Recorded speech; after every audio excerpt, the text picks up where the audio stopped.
제가 목회를 했기를 얼마나 다행인지, 만약에 목회를 안 했으면 비운의 예술가가 아니라 말아먹는 예술가 될 뻔했습니다. 제 생애에 교회를 이야기한다면 저에게는 세 군데 교회가 있습니다. 제 모교에 되는 대동장로교회, 그리고 빼놓을 수 없는 파남교회, 그리고 제가 섬기던 대전 세종안교회, 저는 이 세 교회밖에 모릅니다. 다닌 적이 없어요. 태어나서 제가 적을 두었던 교회가 대동교회하고 교회 개척하는 바람에 대전 세종안교회, 그리고 그 사이에 파남교회는 저에게 있어서 지울 수 없는 많은 흔적들이 있습니다. 이 세 교회의 특징이 있다고 그러면 저는 은혜다, 그렇게 생각을 해요. 은혜. 생각만 해도 가슴이 울렁이고 생각만 해도 목이 메이는 단어입니다. 저희 교회가 오늘 42주년 창립 기념주일이어서 굳이 낮예배 설교를 절대로 하라고 그래가지고 이런 때는 담임 목사가 설교해야지 원로 목사가 하면 안 된다고 그렇게 했는데도 설교가 하기 싫었는지 절대로 하라고 그래서 낮예배 설교하고 하면서도 낮예배 때에도 제가 저희 교회에서 아무리 생각해봐도 지난 40년 동안의 목회 여정이 한마디로 딱 줄인다면 은혜밖에는 없다 하는 이 말씀을 전했어요. 은혜는 그냥 우리가 쉽게 하는 얘기, 은혜 받으세요, 은혜 받았습니다 하는 그런 이야기가 아니라 은혜의 맛을 아는 은혜, 은혜의 맛을 아는 은혜, 저는 그게 굉장히 중요하다고 생각을 해요. 연어를 인공 부화를 시켜서 이제 막 치어, 아직 애기죠. 물에다가 흘려보내면 이 연어 새끼들이 물을 따라 내려가다가 바다로 들어가요. 그러면은 물의 흐름을 따라서 인도양, 태평양으로 다니다가 성어가 되었을 때, 다 크면 어렸을 때 물맛을 찾아서 돌아옵니다. 회귀의 본능이라고 그러죠. 제가 2주 전에 속초에 있는 감나무집 옹심이, 감자옹심이라고 하는 전통 식당이 있어요. 제가 1년에 한 번 이상은 꼭 가는데, 저하고 제 아내하고 갔다가 늦게 간 것도 아닌데 재료가 소진되었다고 안 주더라고요. 그래서 갔다가 그냥 왔어요. 왔다가 숙소에서 자고 그 이튿날 11시 반에 식당을 갔습니다. 비가 많이 오던 날이었는데 갔더니 이미 벌써 밖에 한 20명이 줄을 서 있더라고요. 아내가 여보 그냥 가자. 저는 어제도 못 먹었는데 먹고 싶어서가 아니라 억울해서라도 들어갔다 해야 되겠다. 그래서 기다렸다가 들어가서 비 오는 날 따끈따끈한 감자로 만든 수제비, 그 이제 옹심이라고 그러는데 그거를 한 그릇 먹었어요. 먹고 계산을 하려고 그러니까 그 주인이 안 받아요, 돈을. 제가 오늘은 대접하겠습니다. 그래요. 그 주인하고 아는 사이도 아닌데, 아니 왜요? 받으셔야죠. 어제도 왔다가 그냥 가셨는데 오늘 제가 생일 대접한다 생각하시고 그냥 가볍게 그냥 가시라고. 감동이잖아요. 살다 보니까 별일도 다 있어요. 근데 제가 그 집을 갔던 이유가 입안에서 씹히는 감자 옹심이의 식감을 잊을 수가 없어요. 그래서 1년에 한 번은 어떤 수를 써서라도 속초를 가서 감자 옹심이 한 그릇을 먹고 옵니다. 혹시 주소가 필요하신 분은 예배 끝난 뒤에 사무실로 연락 주시기 바랍니다. 제게 있어서 은혜의 입맛을 깊게 경험할 수 있었던 것은 돌아가신 원로 목사님, 홍동표 목사님을 통해서였습니다. 저는 초등학교를 안 나왔어요. 국민학교 나왔어요. 옛날 국민학교 5학년 때 여름 이런 때인데 8월 15일 꼈던 제 잊을 수 없는데 기도원에 갔다가 우리 여전도사님하고 또 저하고 친구들 셋하고 집회하면은 집회 참석 안 하고 통성기도할 때 나와서 계곡에 가서 가재 잡고 잠자리 잡고 돌아다니니까 집회 다 끝나고 마지막 날 이제 가야 되는데 너무 안 됐던가 봐요. 그래서 니들 이리 들어와. 니들 여기 와서 은혜 받고 가야지 그냥 가면 되겠어? 그 방으로 들이더니 문을 딱 잠그는 거예요. 뭐 은근히 겁은 나지만은 그래도 뭐 전도사님이 하시니까. 근데 거기서 주님을 만났어요. 그 주님을 만나고 얼마나 십자가에 못 박히신 예수 그리스도의 그 은혜를 온 몸으로 절규하듯이 그 은혜를 느끼고 경험하고 그리고 돌아와서 중학교 2학년 때, 고등학교 1학년 때, 고등학교 1학년 때는 이제 우리 홍동표 목사님께서 대동교회 학생회를 전담하셨을 때입니다. 그때 제가 학생회 회장 했었고요. 그래서 목사님을 모시고 겨울에 학생회 부흥회를 했었어요. 담임 목사님 찾아가서 목사님 우리 학생회 부흥회하면 안 될까요? 그랬더니 목사님께서 하라. 그러세요. 평양 분이니까. 그래서 예 알겠습니다. 근데 강사를 그때 이제 홍동표 목사님이 이제 예산에서 목회하시다가 너무 힘들어가지고 평신도로 신분을 세척해가지고 들어오셔서 다 집사인 줄 알았어요. 그러니까 성직을 감추신 거죠.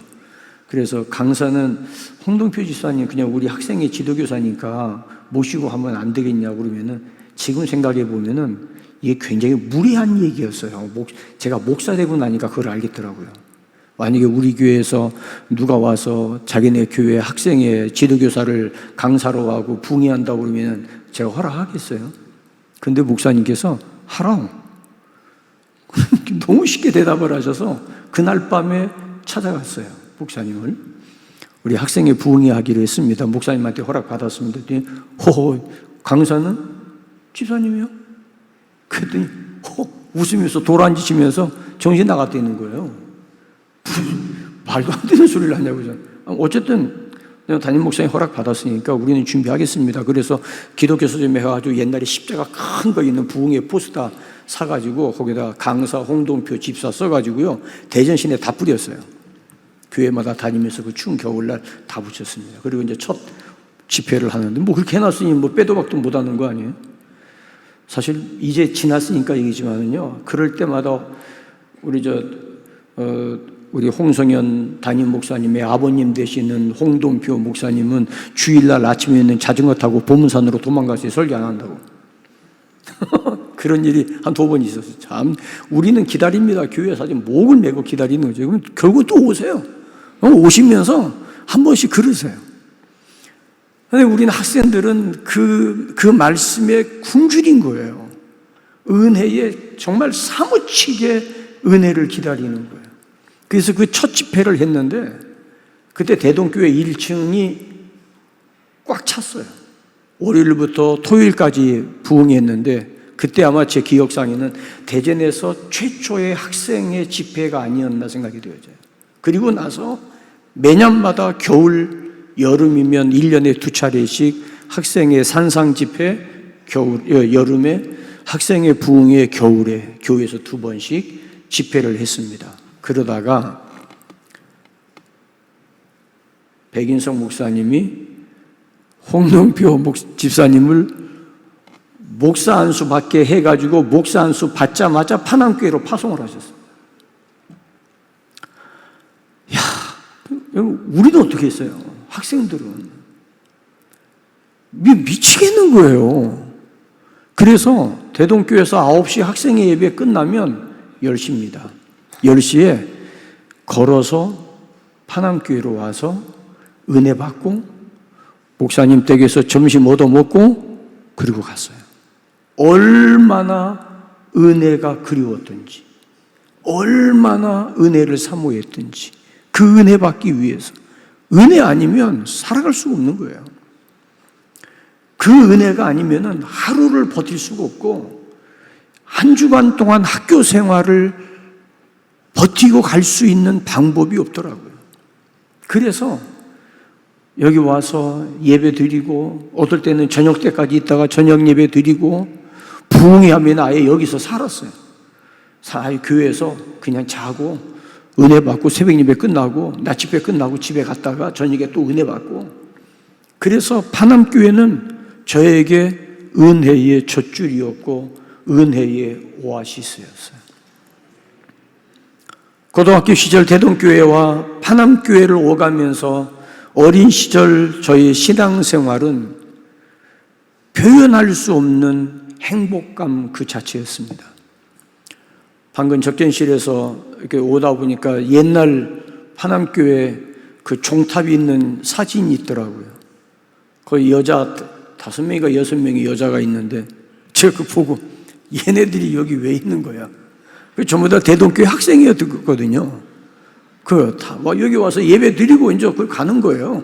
예배 끝나면 그냥 쭉 은혜 받으러 조개 꾸러미 꿰듯이 와가지고 가져가는 것도 아닌데 그냥 끌려서 오는 거예요. 은혜 때문에. 그 은혜 받기 위해서. 저희 대동교회 백인성 목사님은 설교하시면 항상 고조장단이 없어요. 조용하세요. 그리고 설교하시면 원고를 이렇게 아래에서 위로 넘기는 원고입니다. 이렇게 보시면서 설교하세요. 한 번도 교인 쳐다본 적이 없고 교인들 보면서 강조할 때는 막 강조, 그것도 없어요. 그냥 처음부터 끝까지 똑같았어요. 그러니까 그 말씀을 듣는 가운데 하늘나라의 깊은 잠에 빠집니다. 천국의 잠에 빠지는. 그렇다고 은혜가 안 되는 것도 아니에요.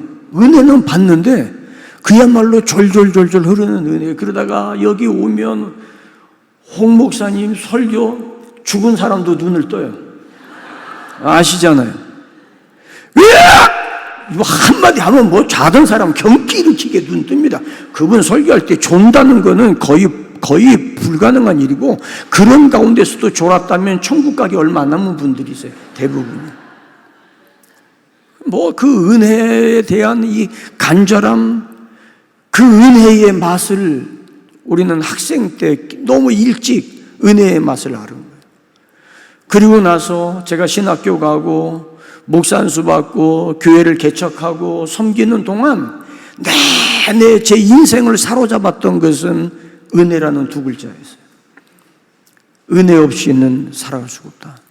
오늘 읽은 말씀 창세기 6장 8절에 그러나 노아는 여호와께 은혜를 입었더라. 그러나 노아는 여호와께 은혜를 입었더라. 뜬금없이 불쑥 내미는 이 한마디. 그러나 노아는 여호와께 은혜를 입었더라. 여러분, 이 말씀은 대단히 심각한 말씀입니다. 창세기 1장, 2장 아시는 대로 천지 창조에 대한 말씀이고요. 창세기 2장은 사람을 어떻게 창조하시는가에 대한 구체적인 말씀이 있어요. 그리고 3장에 들어가서 선악과를 따먹는 기가 막힌 사건이 벌어집니다. 하나님께서 아담과 하와를 지으실 때 갓난아기로 만드셔서 전미에서 키우셨겠어요?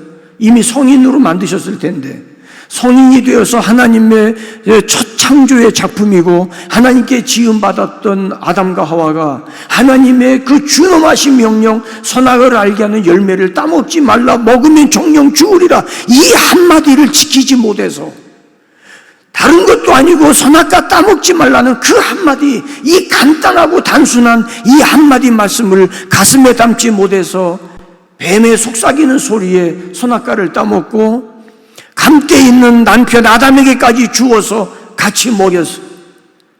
에덴 동산 이후에 여자들은 음식 먹으면 반드시 남편 몫을 챙겨가지고 갑니다. 그리고 남자들은 아내가 주는 거 묻지도 않고 받아 먹어요.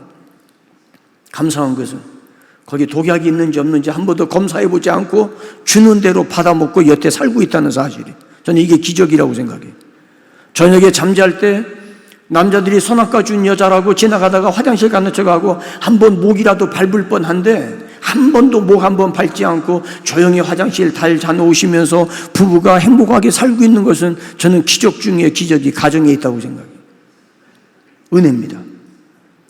뭐 이 남자하고 내가 지금까지 사는 게 기적이든 어쨌든 지금까지 살고 있다면 은혜인 줄 아세요. 3장에서 타락합니다.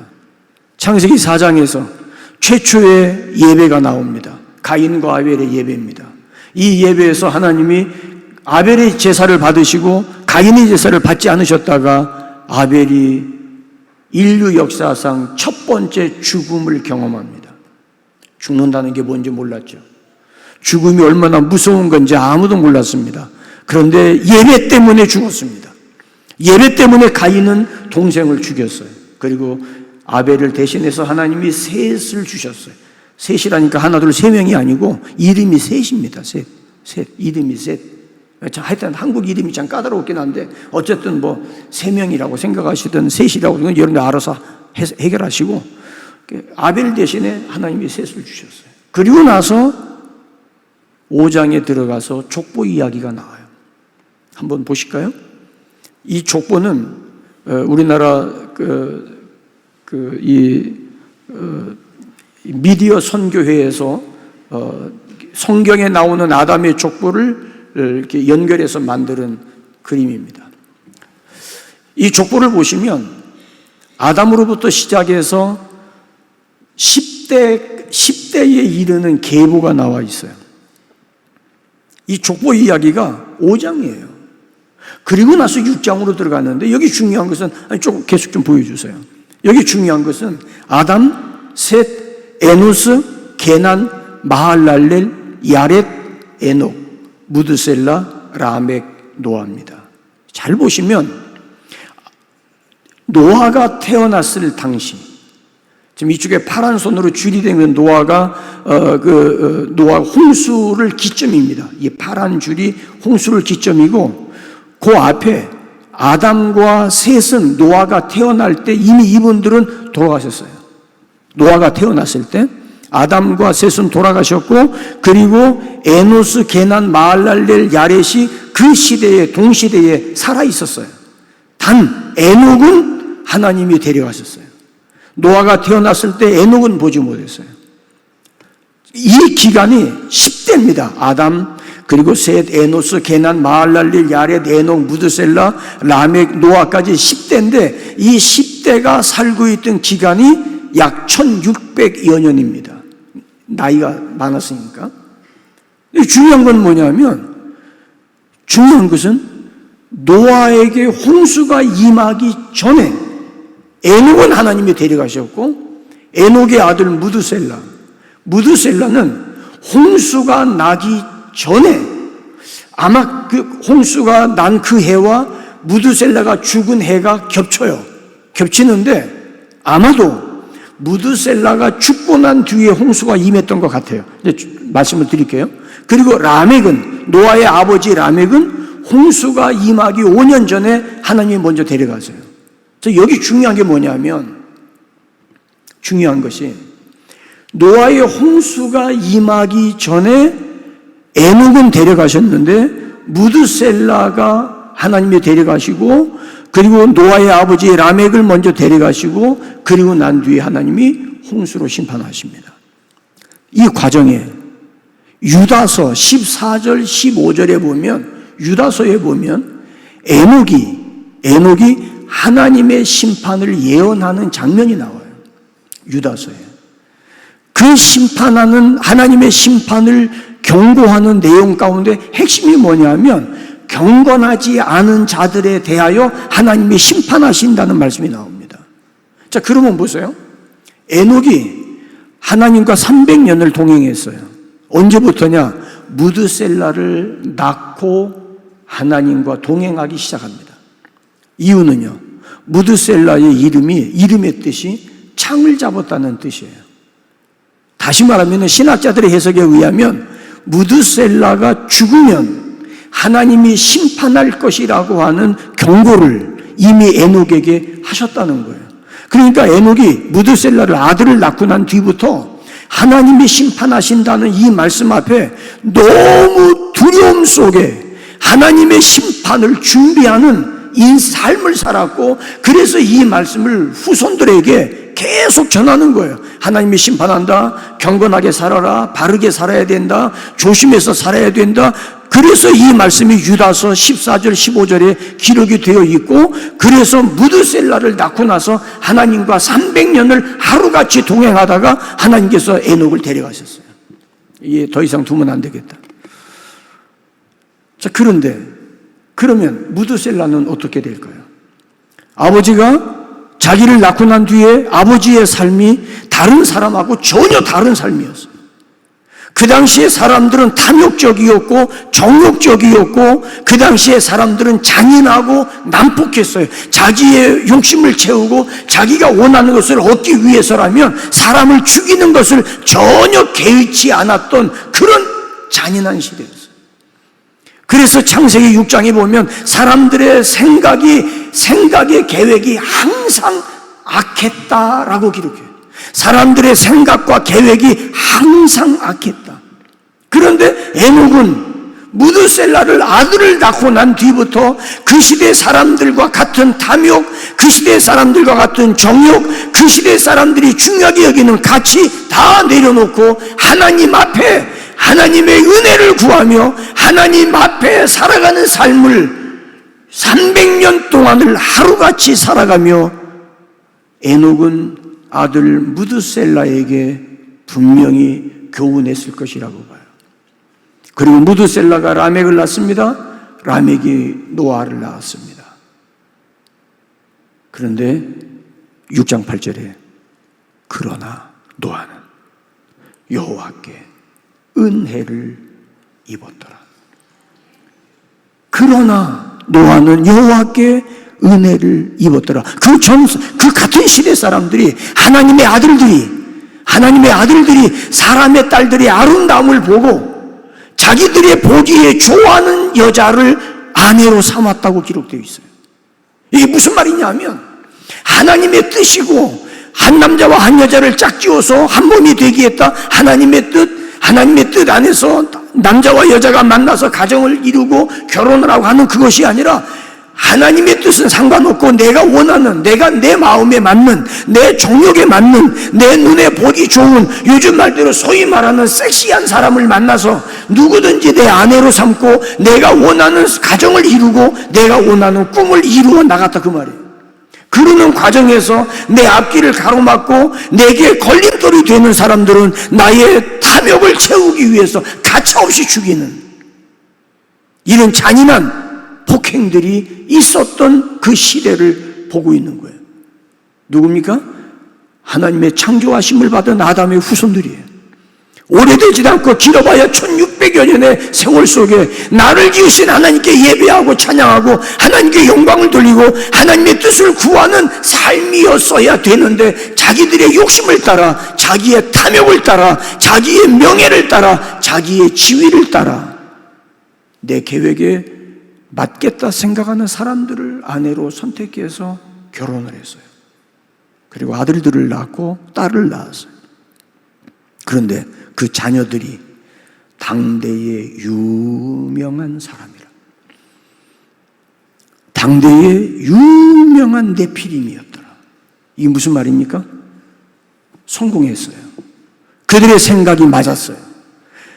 내가 원하는 여자를 데리고 결혼해서 우리 둘 사이에서 태어난 아이들이 수재였어요. 능력이 있어요. 인물도 좋았고 지식도 높았고 명예도 얻었고 돈도 잘 벌었고, 그래서 자녀 교육에 성공한 케이스였어요.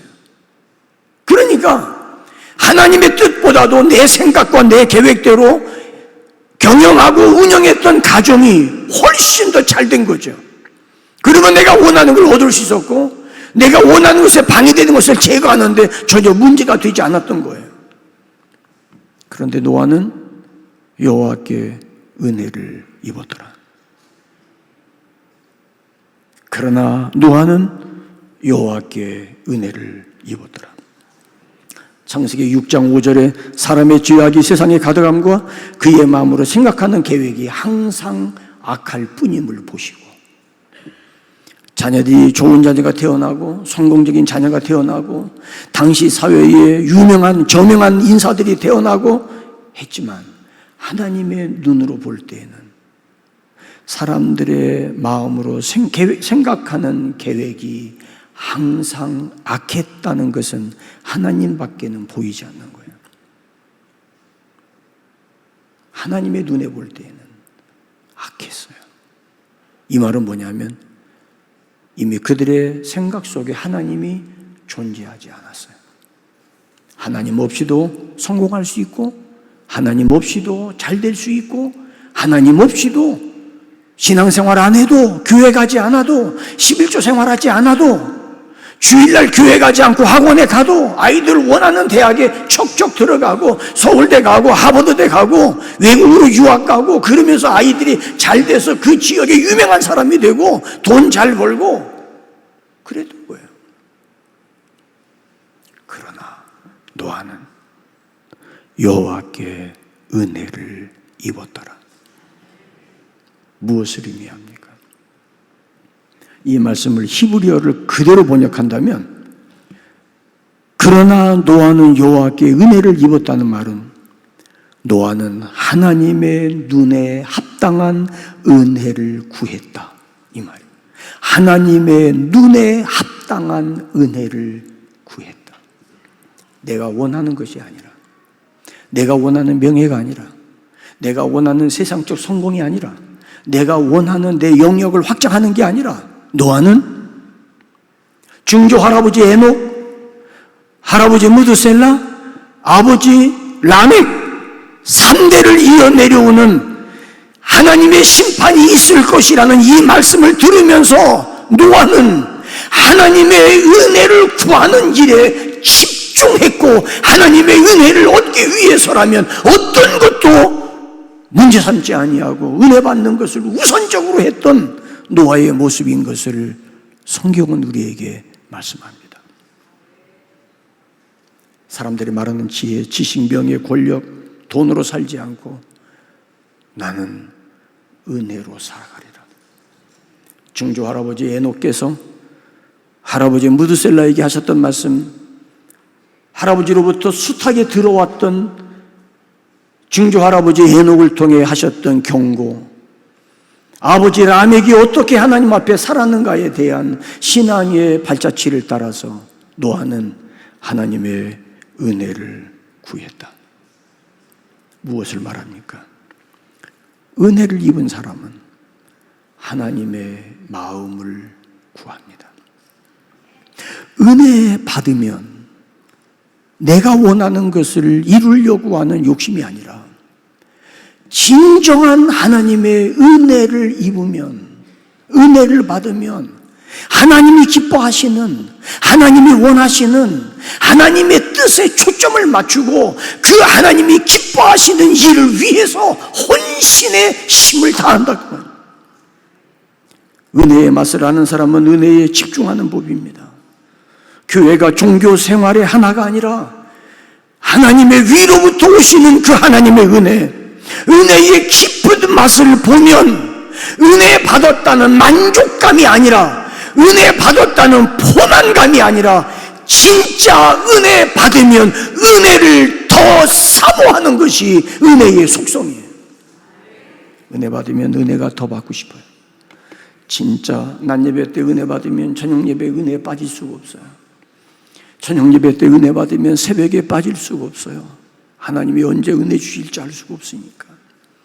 저는 학창시절에 교회에서 예배 드릴 때마다 때로는 중간고사, 기말고사 공부하는 게 좋지만은 문득 내가 평생에 들어야 될 말씀을 내가 안 가고 있다가 그 말씀 놓치면 나는 어떻게 살지? 이 생각이 불현듯이 지나가는 거예요. 그러면 예배를 빠질 수가 없어요. 내가 오늘 교회 안 갔다가, 오늘 내가 예배 빠졌다가 목사님을 통해서 내가 꼭 들어야 할 말씀을 내가 듣지 못했다면 나는 그 말씀을 어디 가서 듣고 어디서 찾을 건가? 물론 인터넷으로 보면 다시 재방송하는 거 들을 수 있지. 그러나 여러분, 현장에서 주시는 은혜와 인터넷으로 보는 은혜는 비교할 수 없어요. 그거는 전혀 다른 차원의 이야기. 은혜는 은혜를 부릅니다. 은혜는 은혜를 갈망하게 합니다. 전에 백인성 목사님이 그런 말씀하세요. 은혜를 모르는 후리아들로만. 그게 설교 제목이에요. 내 영혼아 이 후리아들로만. 주일날 교회 갔다가 전도사 때인데 주보를 보고, 이거 목사님 이게 제목 맞아? 설교 제목이 너무 살벌해요. 후리아들놈이라. 그날 설교를 집중할 수밖에 없어요. 후리아들놈이라니까. 설교 시간에 졸았다가는 후리아들놈 되는 거 아니에요? 그때부터 목사님이 주일마다 은혜자를 빼놓고 설교한 적이 없어요. 그리고 그분이 입버릇처럼 은혜를 아는 은혜를 주옵소서, 은혜를 받을 수 있는 은혜를, 전부 은혜입니다. 은혜. 저는 그게 제가 목회하는 동안에 잊을 수 없는, 저에게는 각인된 메시지였어요.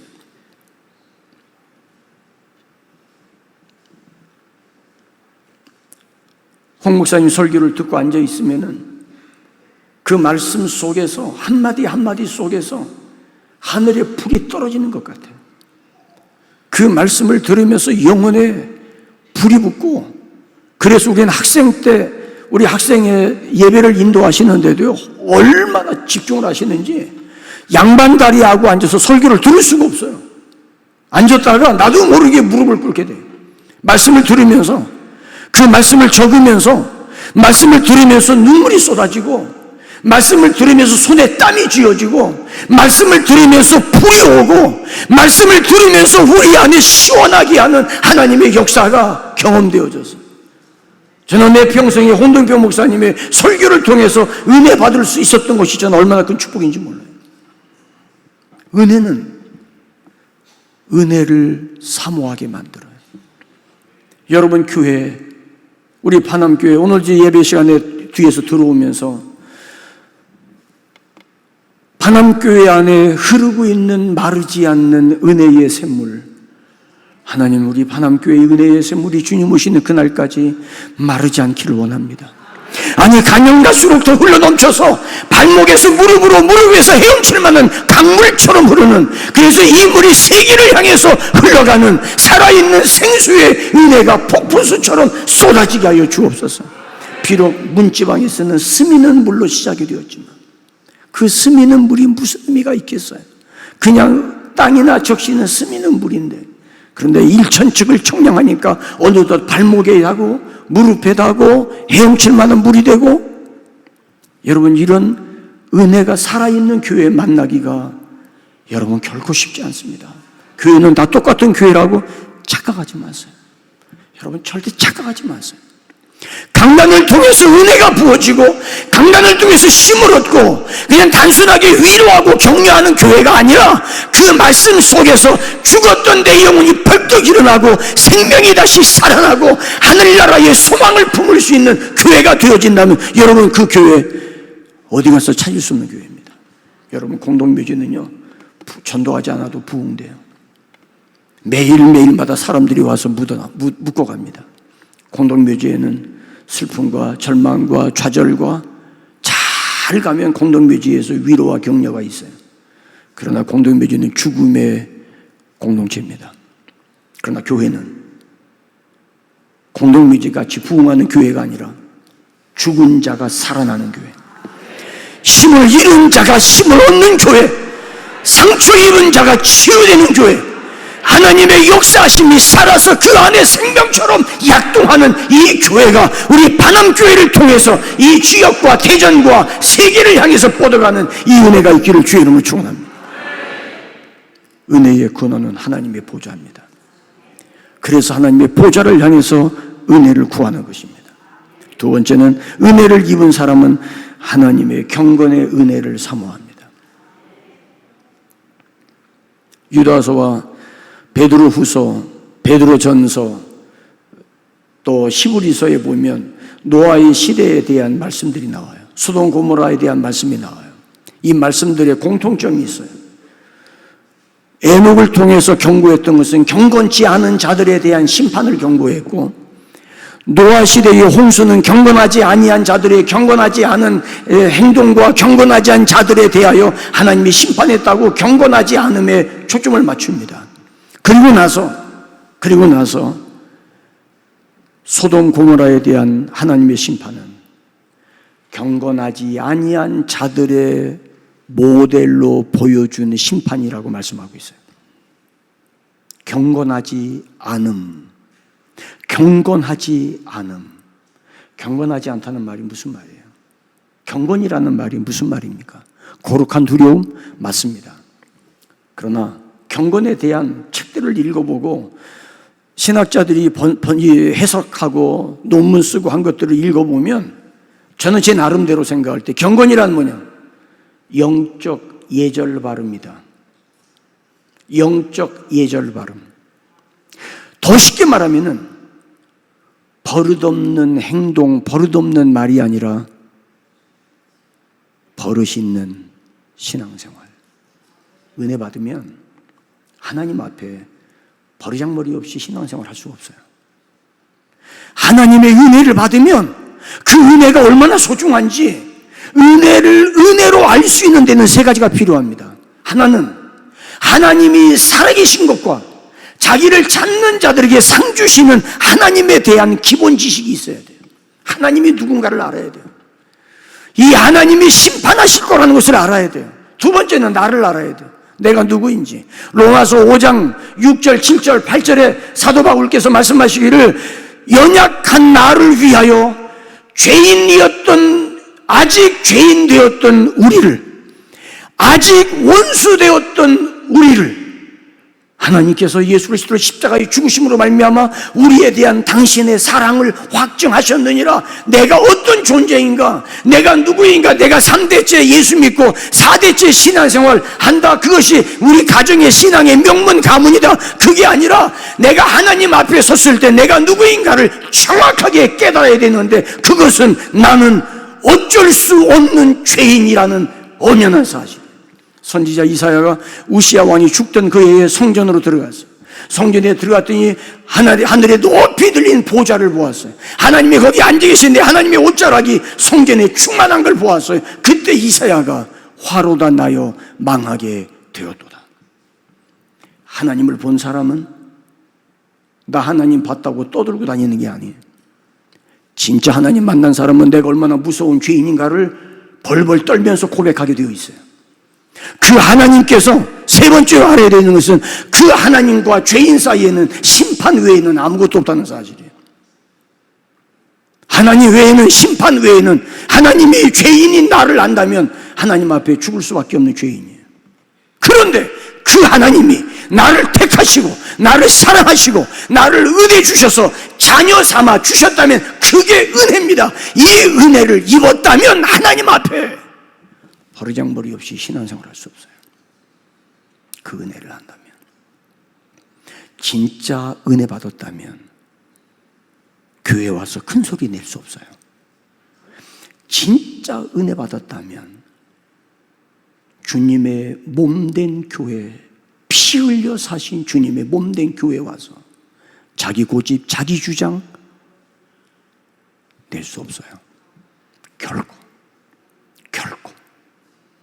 나 같은 죄인을 살리신 주님 앞에 나 같은 걸 구원해서 자녀 삼아 주의 몸된 파남재단에 하나의 공동체 일원으로 나를 부르시고 나를 여기 심으신 그 하나님의 은혜 앞에 두렵고 떨림으로 내 구원을 이루라고 말씀하신 바울 사도의 가르침이 가슴에 새겨지죠. 기도할 때도 두려움으로. 물론 내가 하나님과 단둘이 있을 때, 주님과 단둘이 골방에 있을 때 아버지 앞에 가서 어리광도 피우고 땡깡도 부릴 수 있어요. 그러나 공동체 앞에 있을 때 우리는 하나님 앞에 영적 버르장머리 없는 행동을 할 수가 없어요. 진짜 은혜 받았다면, 진짜 은혜 받았다면,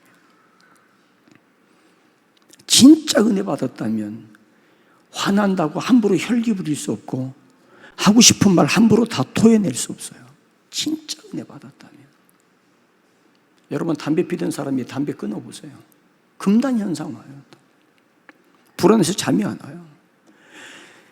담배를 끊어도 금단 현상이 나타나는데 내가 지금 은혜 안에 있는지 은혜 밖에 있는지 은혜를 끊었어요. 은혜가 어디서 오는지도 몰라 지금. 근데 은혜의 금단 현상을 못 느낀다면 지금까지 내가 말했던 은혜는 은혜가 아닌 거 아니에요? 정말 내가 하나님의 은혜를 받았다면 한순간 하루라도 은혜 없이 살아가는 그 순간이 얼마나 불안하고 초조하고 주여 주님의 은혜 없이는 살아갈 수 없습니다. 은혜의 금단 현상 앞에 하나님 앞에 은혜 받기 위해서 다시 처리하고 금식하고 하나님의 교회에 나가서 은혜 사모하고 말씀 앞에 귀를 기울이며 마음을 열고 그 말씀을 속속 받아들여서 힘을 얻고 그러지 않겠어요? 기도하던 사람이 기도하지 않아서 기도 안 한 지가 일주일이 되고 한 달이 됐는데 기도에 금단 현상이 없다? 그동안 했던 기도가 진짜 맞는 기도인가? 성요한, 이 십자가의 성요한이라고 하는 분이 계세요. 그분이 십자가의 성요한이라고 말하는 이유는 그분은 예수 그리스도의 십자가를 실천적 삶으로 경험했던 분이세요. 그분이 어두운 밤이라고 하는 유명한 시를 썼어요. 한 편의 시를 가지고 논문이 수백 편이 나오고 한 편의 시 때문에 얼마나 많은 책이 쏟아졌는지 몰라요. 근데 그 책에서 십자가의 성 요한이 이런 이야기를 합니다. 하나님의 영원한 빛에 사로잡히기 위하여 내 영혼을 어둠 속에 가두어 주시옵소서. 하나님의 그 빛 가운데로 내가 나아가기 위해서 주여 나를 어둡게 하옵소서.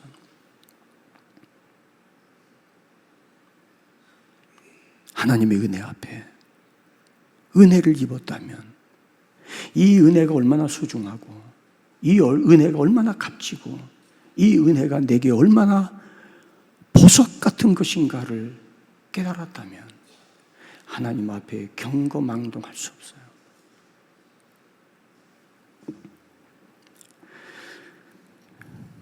마지막 세 번째, 은혜는 하나님의 말씀에 준행할 수 있는 힘을 주세요. 22절 6장 마지막 절입니다. 22절에 노아가 그와 같이 하여 하나님이 자기에게 명하신 대로 다 준행하였더라. 방주를 만들었다는 이야기예요. 하나님의 말씀 붙들고 살았더라. 다 준행했다. 완벽했다 이 말이 아니라 그런 우리가 자꾸 율법적 의의를 가지고 이야기하면 또 그렇게 이해할 수 있는데 그 얘기가 아니라 하나님의 은혜를 입었기 때문에 가능했다 이 말이에요. 여러분 생각해 보세요. 노아가 만들었던 방주의 길이가 155m입니다. 155m에 폭이 26m, 높이가 16m예요. 상상이 안 가실 텐데 파남교회 강대상에서 저 뒤까지 거리가 이게 얼마 됐는지 모르겠어요. 이보다 훨씬 긴 거기를 고페르 나무로 노아가 방주를 만들어야 돼요. 방주를 테바라고 그래요. 방주를 만들어야 돼요. 그 기간이 최소한도 100년에서 120년. 어떤 신학자들은 80년이라고 이야기해요. 모르겠어요. 그건 뭐 중요한 거 아니니까. 어쨌든 이 기간 동안에 방주를 만들다가 비가 오고 힘들고 몸에 병이 나고 그러면 중단하지 않겠어요? 여러분 그러는데 노아는 시간이 걸린 게 문제가 아니라 하나님이 심판하시는데 너를 위해서 방주를 만들라고 말씀하셨기 때문에 방주를 만드는 모든 전 과정에 은혜 없이는 불가능한 거예요. 지나가는 사람이 뭐하냐고 사촌 동생이 지나가다가 묻고 뭐 전부 다 그 일가친척 아니에요? 그거 다 일가친척이에요. 작은 아버지가 지나가다가 한마디 하고 아저씨가 이야기하고 조카가 와서 이야기하고 동생이 와서 이야기하고 거기 방주를 아니 지금 뭐 하는 거야? 여기 왜 뭐 하는 짓이야 이게? 하나님이 심판하신대. 방주 만들으래. 그래야 산대. 미쳤구나. 나 아직도 이런 얘기하니? 아직도 예수님 재림 이야기하니? 아직도 종말을 이야기하니? 아직도 은혜를 얘기하니? 지금 시대가 어떤 시대인데? 지금 시대가 어떤 시대인데 아직도 은혜 이야기해? 사랑하는 여러분, 성경 역사상 어느 시대에도 은혜가 필요 없던 시대는 없었습니다.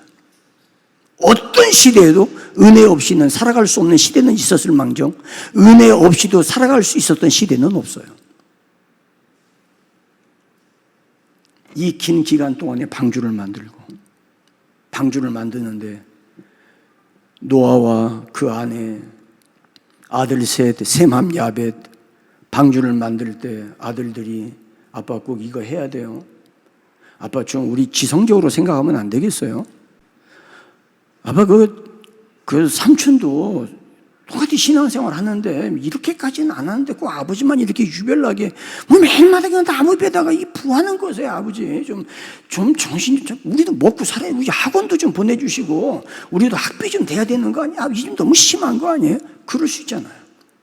아버지 나도 영어 학원 좀 보내주세요. 아니 나도 좀 여행 좀 하고 싶어요. 좀 돈 좀 대주세요. 그런데 그 세 아들 아버지와 함께 톱질하고 망치질하고 방주를 짓습니다. 그 집에 시집 온 며느리 3명.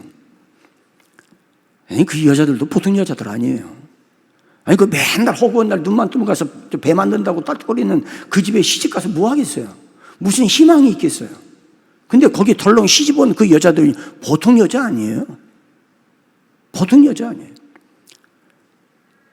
제가 결혼하고 이제 50년 다 되도록 제 아내를 바꾸고 싶은 생각이 가끔은 거시기 한데 내가 못 바꾸는 이유가 교회에서 5만 원 받는 교육전수학에 덜컹 시집 왔다는 그 사실 하나만으로도 저는 평생 받도록 정해야 돼요. 부모님 버젓이 살아계신 두 노인들 모시는데 거기 시집 왔어요. 그러면 됐지. 뭘 더 원하겠어요? 여러분 그 노아의 세 며느리들이 거기에 시집 와서 같이 곁들여서 방주를 성경의 역사를 가만히 보면은요 셈함 야벳이 아들을 낳은 게 방주 만들고 홍수에서 나온 뒤에 아들을 낳았더라고요. 그 전에 임신 안 했어요. 하나님께서 태를 막으신 것 같아요. 방주 짓는 데 집중하라고. 뭐 피만 게 아니라. 이 말은요 굉장히 중요합니다. 왜냐하면 소돔성에 불로 심판할 때 롯은 딸 둘밖에 없었잖아요. 하나님이 심판한다고 그 전날 밤에 천사들이 와서 빨리 도망가라고 그러는데 머뭇거려서 여기를 버리고 도망간다는 게 이게 아니 어디 살 데를 마련한 것도 아니고 무작정 뭐 심판한다고 나가라고. 아니 이게 아닌 반죽에 홍두깨지 느닷없이 와가지고 심판한다고 그 말을 누가 믿겠어요? 아무리 천사라지만. 그래서 두 사위를 불렀어요. 난 그래도 너는 콜롬비아 출신 아니야. 너는 그래도 북경대학 출신 아니야. 한번 생각해봐. 하나님께서 심판하시는데 우리 같이 도망갈래? 그랬더니 두 사위가 장인어른이 하는 말씀을 농담으로 얘기했어요. 안 가죠. 거기를 왜 가? 이미 더 다 잡아놨는데. 거기 45평짜리 아파트가 2채나 있는데 왜 도망가요 거기를? 장인이나 가세요. 갔다가 며칠 있다가 돌아오세요. 그래서 두 딸과 아내와 네 식구가 급하게 소돔성을 빠져나옵니다. 하나님께서 기어이 뒤돌아보지 말라고 했는데 그 롯의 사모님이 나오다가 뒤돌아보는 바람에 소금기둥돼서 아내 잃었죠. 굴 속에 들어가 있을 때 두 딸이 어머니도 소금기둥되고 아버지의 대를 누가 이을까? 그래서 아버지에게 술을 먹이고 이상한 짓을 해가지고 모압과 암몬 자손 낳아서 사실 두 딸도 보면은 제정신이 아니에요. 보면 소돔성에 살았던 롯은 자기의 가족들의 신앙관리 전혀 실패했어. 잘하지 않았어. 경건훈련하지 않았어. 경건한 모습 본인만 경건하지 못한 사람들 때문에 의로운 심령이 상했지. 이 아픔과 괴로움을 딸들에게 아내에게 전수해 주지 않았어요. 혼자만 신앙생활 잘하는, 나만 신앙생활 잘하면 되는 거예요. 나만 교회 열심히 가면 되고 나만 은혜 받으면 되는 거예요. 자식들이 어떻게 되든지 말든지 그건 알아서 할 일이고 그건 자기들의 운명이고. 그게 소돔 고모라 성이었어요. 그런데 노아는 아내와 세 아들 세 며느리까지 8명이 달려들어서 방주를 짓고 하나님 말씀을 다 준행할 수 있었던 것은 때를 따라 돕는 은혜가 있었기 때문에 가능했다 이 말이에요. 사랑하는 여러분, 우리 반항교회 여러분들 교회 안에 흐르고 있는 이 아름다운 은혜의 강물이 때를 따라 돕는 은혜로 순간순간 그때그때에 맞는 은혜를 목사님을 통해서 강단을 통해서 흘려보내실 때 그 은혜가 여러분들의 가정을 살리고 여러분들의 가족을 살리고 교회를 살리는 이 은혜가 있기를 주의 이름으로 축원합니다.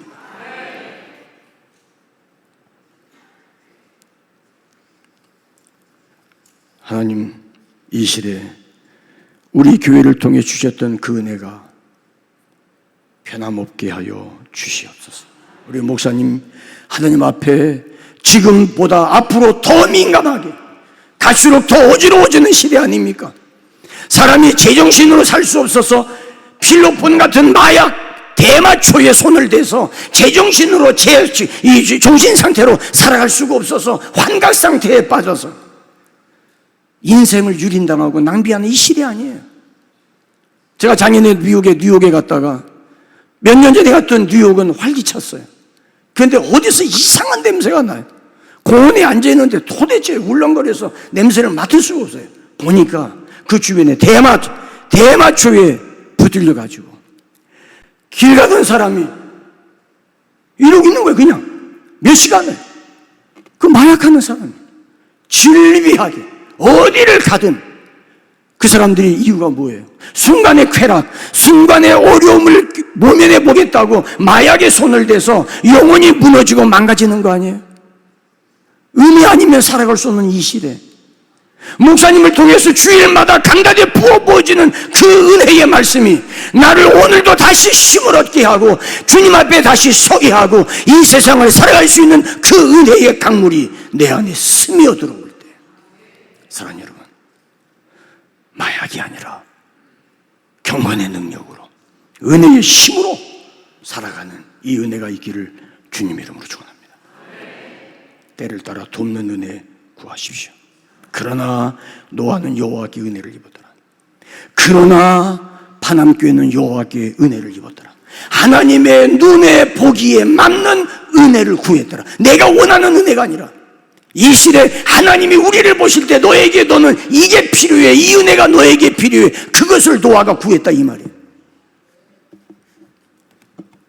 너무 길게 말씀을 드려서 죄송합니다. 그러나 이 말씀 한 가지, 우리가 이 세상을 살아갈 수 있는, 나를 살아가게 하는 힘은 위로부터 오는 하나님의 은혜입니다. 은행 계좌에 들어있는 돈이 아닙니다. 내가 가지고 있는 졸업장이 아닙니다. 학위증이 아닙니다. 내 지나간 날의 삶을 살아왔던 팩트가 아닙니다. 나는 지금 하나님의 은혜 안에 살고 있는가? 내 안에 하나님의 은혜가 역동적으로 살아있는가? 우리 가정 안에 하나님의 은혜가 꿈틀거리고 있는가? 은혜로부터 떨어졌는데 아직도 은혜의 금단 현상을 느끼지 못하고 기도하지 않은 지 벌써 여러 날이 지났는데 아직도 내 영혼이 평안하다면 위험한 겁니다. 주여, 은혜 주옵소서. 내게 은혜 주시옵소서. 우리 교회에 더 넘치는 은혜 주시옵소서. 그래서 우리 교회가 대전을 살리는 이 시대에 합당한 은혜를 목사님을 통해서, 강단을 통해서 부어주시옵소서. 기도하시겠습니다. 이 시간에 하나님